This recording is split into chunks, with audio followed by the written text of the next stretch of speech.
અમદાવાદથી સમાચાર ગુજસેલના પૂર્વ કેપ્ટન સહિત 3 સામે ફરિયાદ। પૂર્વ કેપ્ટન અજય ચૌહાણ વિરુદ્ધ એસીબીએ ગુનો નોંધ્યો છે। 72 લાખનો ભ્રષ્ટાચાર કર્યા હોવાનું સામે આવ્યું છે। સરકારની જાણ વગર ફ્લાઇટનો દુરુપયોગ કર્યો છે। સત્તાનો દુરુપયોગ કરી સરકારી તિજોરીને નુકસાન કરેલ છે। ગુજસેલના સિનિયર ચીફ સિક્યુરિટી ઓફિસર અને જનરલ મેનેજરે આપી હતી એસીબીમાં ફરિયાદ। ત્યારે કેપ્ટન અજય કરણસિંહ ચૌહાણ, कैशमैक एविएशन डायरेक्टर अल्पेश राजेशभाई त्रिपाठी और एकाउंटન્ટ अल्पेश कुमार नटवरभाई प्रजापति विरुद्ध गुनो नोंधायो छे। आरोपी कैप्टन अजय चौहान पोतानी फरज दरमियान सरकारी एरक्राफ्ट में परवानगी वगर ज कुटुंबीजनों ने अंगत हवाई मुसाफरी करावता होवानो आरोप लाग्यो। सरकारी तिजोरी ने आर्थिक नुकसान पहोंचाड़ी गुजसेल सिवाय अन्य कंपनी फ्लाइंग ड्यूटी में सेवा आपी कमाणी करता होवानुं सामे आव्युं छे। आ साथे कैशमैक एविएशन प्राइवेट लिमिटेड ने मैन पावर पूरो पाडवाना बदलामां कैप्टन अजय चौहाणे अंगत बैंक एकाउंट में रूपिया 10 लाख मेळवी आर्थिक लाभ लीधा होवानुं पण सामे आव्युं छे। अंगेनी प्राथमिक तपास हाथ धरवामां आवता तेओए पोतानी सत्तानो दुरुपयोग करी अने जे सरकारी एरक्राफ्ट छे ए पोताना कुटुंबीजनोना उड्डयन माटे एटले के अंगत उपयोग माटे वापरेलानुं अने आ उपरांत अन्य आर्थिक गैररीतिओ करेलानी बाबत ध्याने आवेली, जेथी आ अंगे गुजसेलमां फरज बजावता तेओना चीफ सिक्योरिटी ऑफिसर और जनरल मैनेजर वहीवट नाओए एसीबी में गईकाल रोज विधिवत फरियाद आपता आ अंगेनो गुनो अमदावाद शहर एसीबी पोलीस स्टेशन में दाखल करवामां आव्यो छे। गोंडलथी महत्वना समाचार। गोंडलमां पूर्व धारासभ्य जयराजसिंहना पुत्र गणेश जाडेजा द्वारा अनुसूचित जातिना युवकने मार मारवाना मामलामां विरोधनो सूर उग्र बन्यो छे। जूनागढ़ एनएसयूआई प्रमुख संजय सोलंकी ने मारवा मामले विरोध उग्र बन्यो छे। अनुसूचित जाति समाज में उग्र आक्रोश रूपे जूनागढ़ थी गोंडल सुधीनी योजाई प्रतिकार बाइक रेली गोंडल में विविध स्थळे निकली और गोंडल शहर जय भीमना नाराथी गूंजी उठ्युं। गोंडल में बाबा साहेबनी प्रतिमा ने हारतोरा करी सभा में प्रवेशी। प्रतिकार महासम्मेलन में राजूभाई सोलंकी आक्रोश व्यक्त कर्यो। साथे ज आ सम्मेलन में अनुसूचित जातिना आगेवानो जाहेरात करी के 2 दिवस बाद फरी जूनागढ़ खाते आगेवानी बैठक मळशे। आगेवानोनी आ बैठक में जो जरूर पड़शे तो गांधीनगर सुधी पण बाइक रेली तैयारी दर्शाववामां आवी छे। साथे ज अनुसूचित जातिना आगेवानोए 4 मांगणीओ करी छे। गणेश जाडेजानी टोळकी सामे गुजसी चौक हेठळ गुनो दाखल थाय। संजय सोलंकीए करेली फरियादमां 120B नी कलमनो उमेरो कराय। साथे ज समग्र केसमां स्पेशियल पीपीनी निमणूक करवामां आवे। समग्र केस फास्ट ट्रेक कोर्ट में चलाववामां आवे। साथे राजू सोलंकीए जयराजसिंहने પડકાર ફેંક્યો કે जयराजसिंहमां हिम्मत होय तो 1 અઠવાડિયું બોડીગાર્ડ वगर गोंडलमां फरी बतावे, हूँ समाधान करी लईश।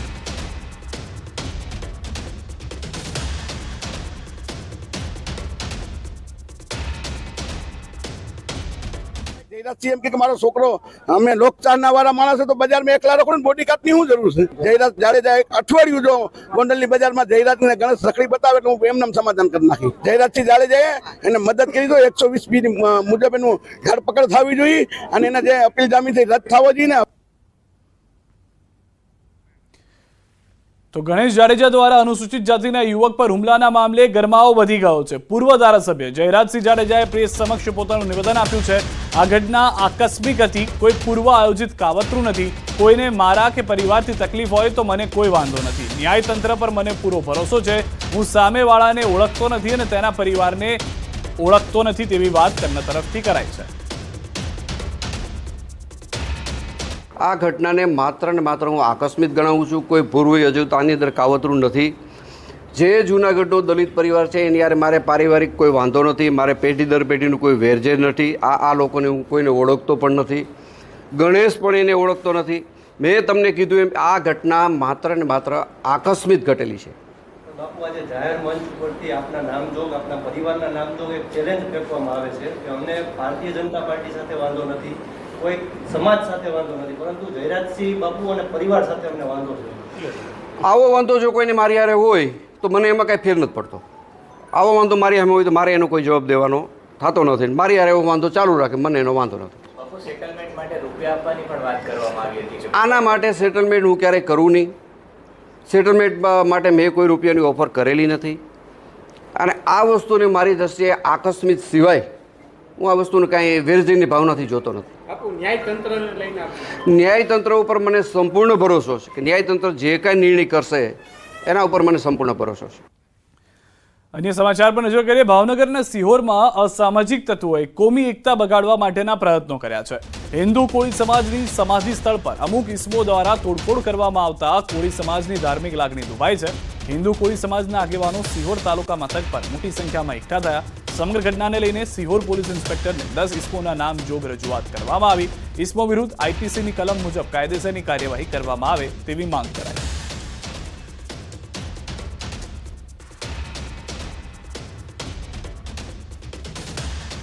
સાબરકાંઠાથી સમાચાર. ઈડર પાલિકા દ્વારા રોડ પરથી દબાણો દૂર કરતા વિવાદ થયો છે. મુખ્ય માર્ગ પરથી લારી પાથરના વાળાઓને હટાવાતા રોષ જોવા મળ્યો છે. ધંધા રોજગાર બંધ પાડી વેપારીઓએ નોંધાવ્યો છે વિરોધ. મોટી સંખ્યામાં વેપારીઓ ધારાસભ્યને કરી છે રજૂઆત. શહેર વચ્ચે વૈકલ્પિક વ્યવસ્થા કરી આપવા રજૂઆત કરાઈ છે. શાકભાજી, ફ્રૂટ સહિતના છૂટક વેપાર ધંધો બંધ કરતા લોકોને હાલાકી. ધારાસભ્યને નિવાસસ્થાને પહોંચેલા વેપારીઓ આક્રમક મૂડમાં જોવા મળ્યા.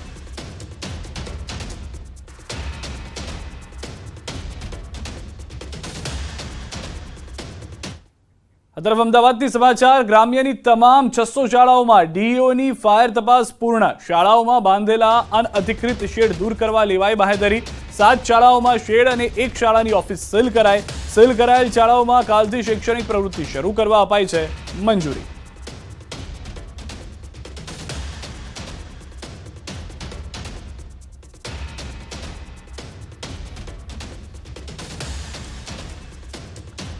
આવતીકાલથી સ્કૂલો શરૂ થવા જઈ રહી છે, ત્યારે મોરબી જિલ્લા પોલીસ વડાએ પણ નિયમોનો ભંગ કરતા સ્કૂલ વાહનો પર કડક કાર્યવાહી કરવા જિલ્લા પોલીસને આદેશ આપ્યો છે.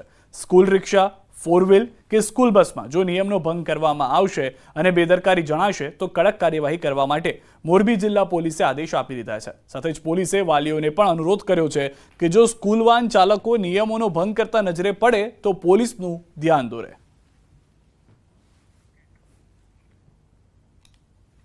એ ગાઈડલાઇનના પાલન ના કરતા હોય અથવા એમાં કોઈ પણ રીતે જોખમી રીતે આ બાળકોની સ્કૂલથી ઘરે હેરાફેરી કરતા જણાય આવેથી અને એના ઉપર ખૂબ જ કડકાઈથી પગલાં લેવામાં આવશે. એ બાબતે તમામ પોલીસ સ્ટેશનને અને ટ્રાફિક શાખાને એક સ્પેશિયલ ડ્રાઇવના આયોજન કરવા માટે પણ સૂચના કરી છે. અરવલ્લી જિલ્લાની 3 શાળાઓને સીલ કરવાના આદેશ. ફાયર એનઓસી ન હોવાથી શાળાને સીલ કરવાના આદેશ. મોડાસાની 2 અને મેઘરજની 1 શાળાને સીલ કરવાના આદેશ. ફાયર એનઓસી ન મળે ત્યાં સુધી શાળા સીલ રાખવા નોટિસ. મોડાસાની કરમિયા ગર્લ્સ હાઈસ્કૂલ અને HL પટેલ સરસ્વતી હાઈસ્કૂલને સીલ કરવા આદેશ. તો મેઘરજની ઈડન ઇન્ટરનેશનલ સ્કૂલને પણ સીલ કરાશે.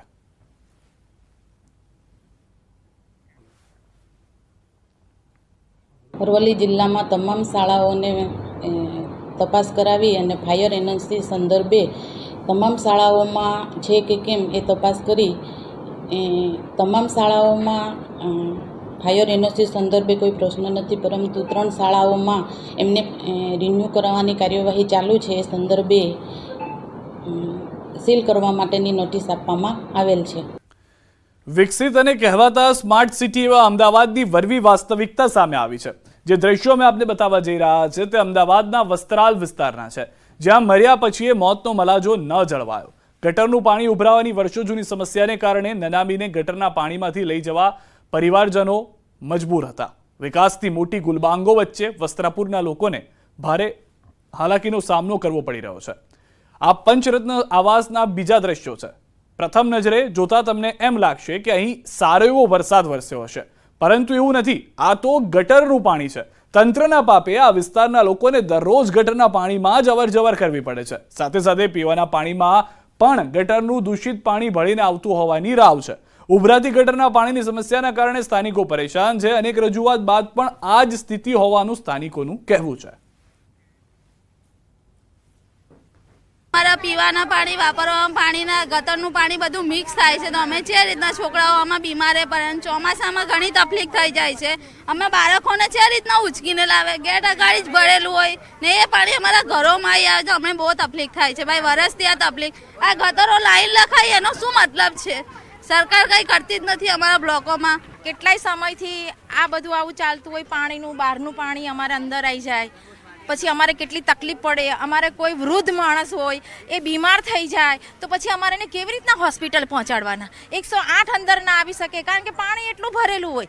108 અંદર આવતા આવતા તો અમારો વૃદ્ધ માણસ ખલાસ થઈ જાય. કોઈ નાનું માણસ મરી ગયું હોય, કોઈ બી હોય, આવા નાના નાના ભૂલકા હોય, છોકરા હોય, બાળકો સ્કૂલે જવાનું, એને મૂકવા માટે અમારે કેટલી બધી તકલીફ પડે છે. અમારે આ શાકભાજી કશું અમારા ઘરમાં દૂધ ના આવે, નીચેથી ગટરો ભરાય, બહારનું પાણી આવે તો બી અમારે ગટરોનું પાણી આવે, નીચે ઘરમાં પાણી ભરાઈ જાય, અને જેથી કરી જે અમારે પીવાનું પાણી આવે છે એમાં તો તમે જુઓ કેટલું મિક્સિંગ પાણી થાય છે. તો ગંદા પાણીના કારણે સ્થાનિકો ના રહી શક્યા, ના સહી શક્યા તેવી પરિસ્થિતિનો સામનો કરી રહ્યા છે. સ્થાનિકોનું કહેવું છે કે ગંદા પાણીના કારણે નીચે અવરજવર પણ નથી થઈ શકતી, તો કોઈ ઇમરજન્સીમાં 108 પણ અંદર આવી શકે તેમ નથી. ગટરના પાણીના કારણે રોગચાળો પણ ફેલાતો હોવાની રાવ છે. વરસાદ આવે છે ને તો 15 દિવસ સુધી અહીંયા પાણી ભરેલું હોય છે. અમારે જમવાનું કેવી રીતે બનાવવાનું, અમારા છોકરાને લાવવા લઈ જવાના કેવી રીતે, શાકભાજી લેવા જઈએ ને અમને તકલીફ ખૂબ પડે છે. અને એવી ગટરોની પાણીની વાસ મારે છે, પીવાના પાણીમાં બી વાસ મારે છે, તો અમે પાણી કેવી રીતે પી શકીએ? અમારે ક્યાંક જવું હોય, કશું અર્જન્ટ કશું થઈ ગયું તો અમારે પાણી કેવી રીતે જવાનું? અમને કંઈ સુવિધા કરી આલો.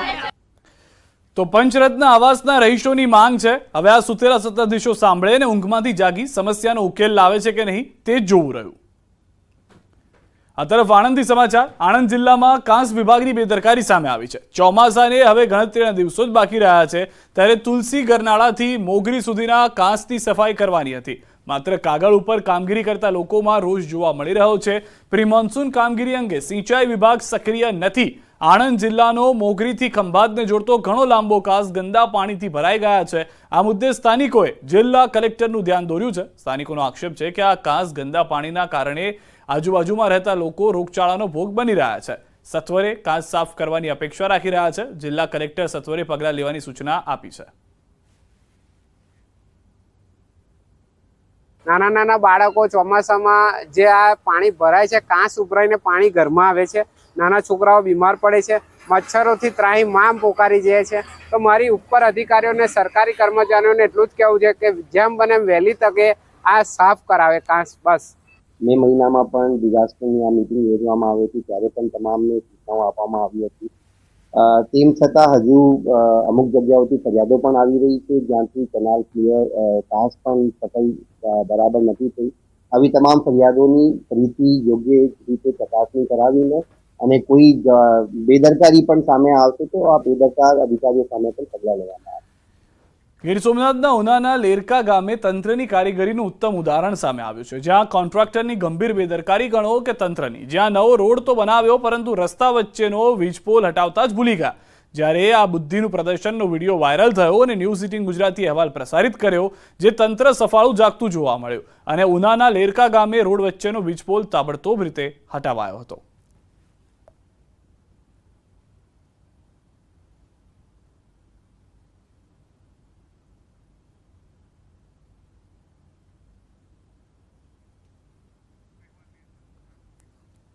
તો બે દ્રશ્યો આપ જોઈ રહ્યા છો. એક તરફ એવી પરિસ્થિતિ હતી કે જ્યારે વચ્ચે વીજપોલ હતો, ત્યારબાદ ન્યૂઝ 18 ગુજરાતીને ગામજનોએ વાત કરી, અમે આ અહેવાલ પ્રસારિત કર્યો અને ત્યારબાદ અહેવાલની જે અસર થઈ છે, વીજપોલને વચ્ચેથી હટાવી દેવામાં આવ્યો છે. પરંતુ હજી પણ એ બુદ્ધિનું પ્રદર્શન એ માટે પણ યથાવત છે, કારણ કે હવે નવો રસ્તો બની ગયો છે અને વીજપોલ હટાવી દેવામાં આવ્યો છે અને જેટલી જગ્યાથી વીજપોલ હટાવવામાં આવ્યો છે ત્યાં આગળ ખાડો રહી ગયો છે. હવે ત્યાંથી જો રાત્રિના સમયમાં લોકો પસાર થાય અને ખાડામાં પડે તો પણ ફરી એક વખત એ જ પરિસ્થિતિ થશે જે પહેલા હતી. પહેલા અને પછીની બે પરિસ્થિતિ આપ જોઈ રહ્યા છો.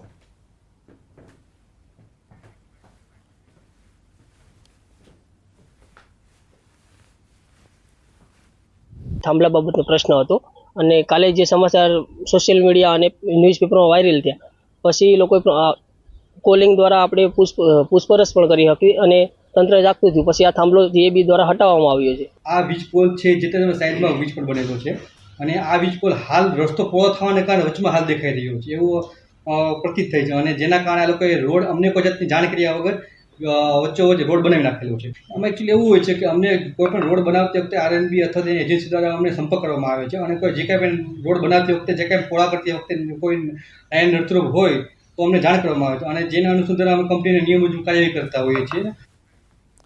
આ તરફ આણંદના ગોધી રોડ પાસે હોર્ડિંગ બોર્ડ પર એક યુવક ચડી ગયો. યુવક હોર્ડિંગ બોર્ડ પર ચડી જતા લોકોના ટોળા ઉમટી પડ્યા.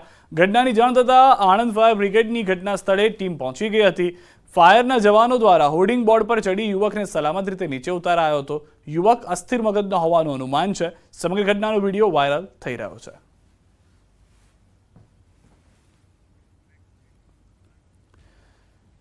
અરવલ્લી જિલ્લામાં ટેકાના ભાવે બાજરીની ખરીદીની શરૂઆત કરવામાં આવી છે, જેને લઈને ખેડૂતો મોટી સંખ્યામાં બાજરી લઈ ઉમટ્યા. મોટી સંખ્યામાં ખેડૂતો રાતથી ટ્રેક્ટરમાં બાજરી લઈ ઉમટ્યા હતા. સરકાર દ્વારા બાજરીનો ભાવ પ્રતિમણ 560 નક્કી કરવામાં આવ્યો, જેને લઈ ખેડૂતોમાં ખુશી જોવા મળી. અત્યાર સુધી કુલ 3653 જેટલા ખેડૂતોએ રજીસ્ટ્રેશન કરાવ્યું છે. આગામી થોડાક દિવસ પહેલાં 2-3 દિવસ પહેલાં માલપુર ખાતે બાજરીનું કેન્દ્ર ફાળવતા બાજરીની ખરીદી સારી રીતે અહીંયાથી આવક થાય છે અને ખેડૂતોમાં ઉત્સાહપૂર્વક ખેડૂતો લઈને આવે છે અને જથ્થો જે લઘુત્તમ ટેકાનો ભાવ સારી રીતે મળે છે તેના પ્રમાણે ખેડૂતોનો બાજરી ખરીદવામાં ઉત્સાહ વધારે જોવા મળે છે. જીએસટી નોંધણી પ્રક્રિયાને વધુ પારદર્શક બનાવવા અને બોગસ રજીસ્ટ્રેશન અટકાવીને ટેક્સ ચોરી અટકાવવાના ઉદ્દેશથી જીએસટી સેવા કેન્દ્રોની શરૂઆત કરાઈ છે, જેના કારણે સપોર્ટ સેવા કેન્દ્રની જેમ જ જીએસટી નોંધણીની તમામ પ્રક્રિયા એક જ કેન્દ્ર પર ઝડપથી પૂર્ણ થઈ શકે તેના માટે આ વ્યવસ્થા ઊભી કરાઈ છે. પરિણામે અરજીઓની સંખ્યામાં સરેરાશ 25% જેટલો ઘટાડો જોવા મળી રહ્યો છે, જેમાં બોગસ અરજીઓ પણ ઘટવા લાગી છે. મહત્વનું છે કે ભારતમાં સૌથી પહેલા ગુજરાતમાં જીએસટી સેવા કેન્દ્રો શરૂ કરવામાં આવ્યા છે. ગુજરાતમાં આ કેન્દ્રોની સફળતાને ધ્યાને લઈ સમગ્ર દેશમાં આ વ્યવસ્થા અમલી બનાવવાનો નિર્ણય લેવામાં આવ્યો છે. જીએસટી સેવા કેન્દ્રના અમલ બાદ અત્યાર સુધી અરજીઓમાં થયેલો 25% જેટલો ઘટાડો આ કેન્દ્રોની કાર્યપ્રણાલીની અસરકારકતા સૂચવે છે. જીએસટી કાઉન્સિલના સભ્યો તેમજ મહારાષ્ટ્ર, રાજસ્થાન, મધ્યપ્રદેશ સહિતના રાજ્યના અધિકારીઓએ ગુજરાતમાં શરૂ થયેલા કેન્દ્રોની મુલાકાત લીધી હતી. છોટાઉદેપુરના નસવાડીમાં 212 ગામના દવાખાનાની અસુવિધાઓને લઈ સંખેડા ધારાસભ્ય અભયસિંહ તડવીની ઓચિંતી મુલાકાત. દવાખાનામાં પૂરતી દવાઓ, ઇન્જેક્શન, સીબીસી મશીન બંધ, સોનોગ્રાફીનો અભાવ, દર્દીઓને જમવાનું મળતું નથી. અનેક પ્રશ્ન સાંભળી ધારાસભ્ય પણ ચોંકી ઉઠ્યા. આ ઉપરાંત એક્સરે મશીન 6 મહિનાથી નવું છે પણ ધૂળ ખાઈ રહ્યું છે, જેને લઈને ખુદ ધારાસભ્યએ સફાઈ હાથ ધરી હતી. ધારાસભ્યએ જિલ્લા આરોગ્ય અધિકારીને ટેલિફોનથી જાણ કરી પ્રશ્ન હલ કરવા ટકોર કરી છે.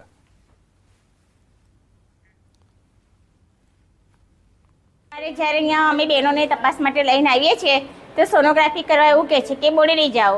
અમે સોનોગ્રાફી કરવા બોડેલી જઈએ છીએ અમે ખિલખિલાટમાં, તો મને તકલીફ પણ વધારે પડે છે. તો જો અહીંયા સોનોગ્રાફીનું થઈ જાય તો વધારે સારું એમ. ભોજનના અને દવાના જે કંઈ પ્રશ્નો છે તેનો ઉકેલ લાવવા માટે અધિક્ષક સાહેબને સૂચના કરેલ અને અધિક્ષક સાહેબે જે નિયમ મુજબ કાર્યવાહી કરવાની છે તે મુજબ આગળની કચેરીને જણાવેલ છે અને તે મુજબ સમય મર્યાદામાં પૂર્ણ થઈ જશે. જમવાનું મળતું નથી, ખાસ કરીને દર્દીઓને. સોનોગ્રાફી મશીન નથી, સીબીસી મશીન નથી, એ એક્સરેની ટ્યુબ ઉડી ગયેલ છે, અંદાજે 90,000ની આવે છે, એ પણ અવેલેબલ નથી. નાનું નવું એક્સરે મશીન 6 મહિનાથી અહીંયા આવેલું છે, છતાં પણ એને ટેકનિશિયનને અભાવે ચાલુ કરેલ નથી. તો આ અંગે મેં મહેરબાન કલેક્ટર શ્રી સાહેબ છોટાઉદેપુરને રૂબરૂ ટેલિફોનિક વાત કરી છે અને આરડીસી ચોબીસાને પણ મેં વાત કરી છે. તો જે ખૂટતી સુવિધાઓ છે એ વહેલી પૂરી થાય એનું લિસ્ટ પણ મેં લીધું છે.